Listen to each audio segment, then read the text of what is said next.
જિગ્નેશને bye bye કરીને પછી હું લાગી ગઈ છું મારા ઘરના કામમાં. Hello guys, Har Har Mahadev. તો આજે જાય છે જિગ્નેશ સાપુતારા, ડાંગ જિલ્લામાં. એનું આજે ટ્રેકિંગ છે. આજે રાતના બસ ઉપડવાની છે. તો બધી સામગ્રી એને કરી દીધી. જે વસ્તુ લઈ જવાની તે બધું ટોટલી બધું એક જગ્યા પર બધું ભેગું કરી દીધું છે. અને હવે એને બેગમાં ભરી દઉં. બધી વસ્તુ સરખી રીતે બેગમાં મૂકી દઉં. તો કોલગેટ, બ્રશ, સાબુ, આ છે ટીશ્યુ, સ્પ્રે અને દવા, એના ટોટલી કપડાં, કેમેરાની બેગ, પાણીની બોટલ, ડ્રાયફ્રૂટ ને આ બધું એક જગ્યા પર ભેગું કરી દીધું છે. તો કઈ વસ્તુ રહી જાય છે તે ખબર પડે. તો ફાઇનલી બધી વસ્તુ મુકાઈ ગઈ છે અહીં ગાડી. તો હવે એક બે વસ્તુ કરીને બેગમાં મૂકી દઉં. તો આ બેગમાં કપડાં મુકાઈ ગયા છે.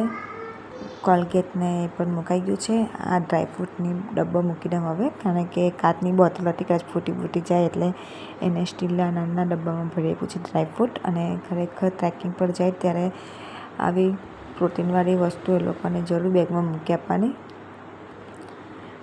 તો આ વસ્તુ મૂકી દીધું. બેગ પેક થઈ ગઈ છે. આમાં બીજું કંઈ વસ્તુ આવે એવું નથી, એટલે જેટલી વસ્તુ આવે એટલી વસ્તુ મૂકી દીધી છે આમાં.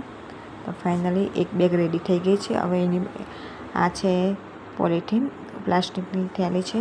તેને કદાચ કપડાં ભીના થાય વરસાદના તો એ આ બેગ કોથળીમાં મૂકી દેશે. એના લીધે આ પણ સાઈડ પર બેગમાં મૂકી દીધું છે. તો આ રેડી થઈ ગયું છે. હવે મૂકવાની છે દવા.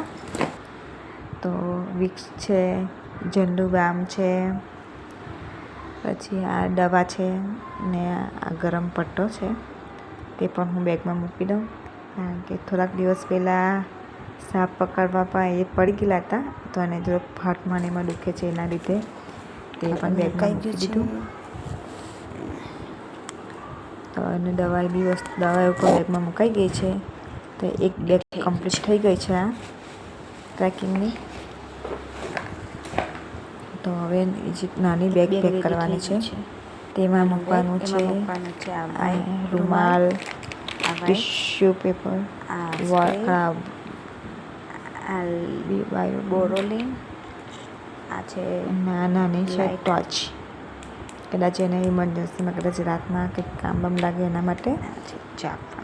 ચાપના આ છે ચાપ માટે. આટલી વસ્તુ નાની બેગમાં મૂકવાની. આ બધા કામ થાય તો ભગવાનના નામ પર લેવા પડે. આ છે પેન ડ્રાઈવ, અંદરની બેગમાં મૂકવાનું છે ને વોલેટ. આટલી વસ્તુ એની નાની બેગમાં મૂકવાની છે ને આ બેગ એની પાસે જ રહેશે. એટલે આ વસ્તુ, તો આ બેગ પણ પેક થઈ ગઈ છે. આ બેગ એની સાથે રહેશે. હવે પેક કરવાનું છે એનું કેમેરાની બેગ, અને સાથે સાથે આ બોટલ ને આ રેનકોટ. તે પણ આ સાઈડ પર મૂકી દઉં. પછી ભૂલી જાય, ભૂલી જવાય એમથી. તો આ છે નવા કપડાં છે, તેને અલગથી મૂકવાના છે. અને આ છે કેમેરાની બેગ. તો અત્યારે તો બેટરી ચાર્જ થાય છે. તો બેટરી ચાર્જ થાય એટલે વાળા કેમેરા સરખો મૂકી દઉં, બહાર કરેલો છે તેને. તો આ છે મનાલીની કેપ. એ જરાક ગરમ છે તો એને એમાં મૂકી દેવાથી કદાચ તાંગાળી વાતાવરણ, ફોગી વાતાવરણ હોય ભેજવાળું, તો કેમેરો બગડી ન જાય. એના માટે એને પણ કેમેરાને પણ ટોપી પહેરાવી પડે છે. તો ફાઇનલી મનાલીની છે આ. તો આ ટોપીમાં કેમેરો મૂકી દીધો છે અને એને બી સરખો રીતે બેગમાં ભરીને મૂકી દઉં. રેડી થઈ ગયું છે. તો બેગ ફાઇનલી બધી રેડી થઈ ગઈ છે એની. તો હવે રસોઈ પણ બની ગઈ છે. તો અમે લોકો હવે જમી લઈએ, કારણ કે એને 12:30 1 વાગે નીકળવાનું છે. તો ચાલો. તો મેં આજે બનાવ્યું છે ટામેટું અને ખીચડી.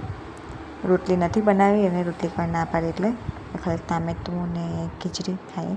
અને ખાતા કોને કોમેડી સિરિયલ જોવાની ઈચ્છા થાય છે તો અમારે ખાતા બે જ વસ્તુ વધારે જોવાય, એક તો કપિલ શર્મા અને લાફ્ટર શેફ. જમીને નવરા થઈ ગયા છે. તો હવે જિગ્નેશ જાય છે. તો ગાડીમાં સામાન મૂકે છે અને કરી દીધું બાય બાય. તો આજે તો પીહુને પણ નથી ખબર કે એના પપ્પા જવાના છે. આવે તેવી તરત જ પૂછે કે મારા પાપા કાંઈ ગયા એમ. અને ખબર નહીં, હવે જેમ મોટી થાય તેમ એના પાપા હાથે લાડ બધા વધી ગયા છે એના. ને જ્યાં લગીને એ લોકો સોસાયટીની બહાર નહીં નીકળે ત્યાં લગીને આપણે બી ઘરમાં નહીં જવાય. જો તો હવે એ જાય છે આઈટીની ગાડી. તો હવે નીકળી ગયા છે. હવે 2 કે 3 કલાકમાં પહોંચી જશે. તો હવે એ તો ગયા. તો હવે હું મારા ઘરનું થોડું ઘણું કામ બાકી છે તો પતાવી દઉં. તો મળીએ હવે નવા વિડીયોમાં. મારા વિડીયો ગમ્યો હોય તો મારા વિડીયોને લાઈક કરજો અને મારી ચેનલને સબસ્ક્રાઈબ કરજો. આવજો.